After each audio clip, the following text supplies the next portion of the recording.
మచ్చర్ల అధ్యక్ష, గత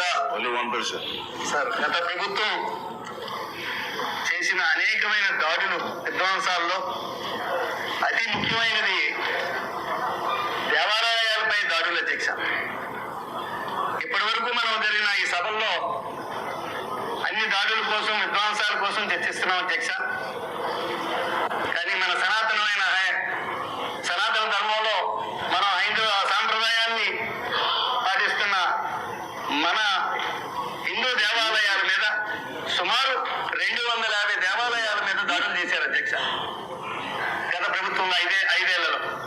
అందులో ప్రత్యేకమైన ప్రతిష్టాత్మకమైన రామతీర్థం శ్రీరాముని విగ్రహం శిరస్సు కట్ చేశారు అధ్యక్ష.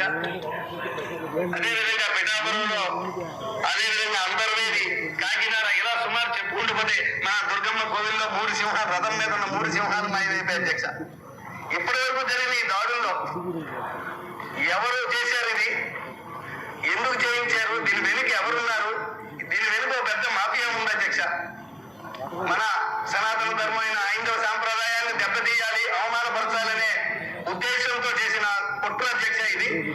దీన్ని చాలా పెద్ద కుట్రగా భావించి మన సభలో తప్పకుండా మీరు దీని మీద ప్రత్యేకమైన చర్చ చేసి దీని మీద ఒక కమిటీ వేసి ఒక సిఐడికో సిబిఐకో అప్పగించి దీని మీద నిగ్గు చేర్చవలసిన అవకాశం ఉంది అధ్యక్ష.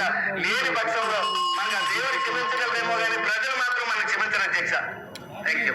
చేసింది వాళ్ళు, అందుకే శిక్ష పడింది. మళ్ళీ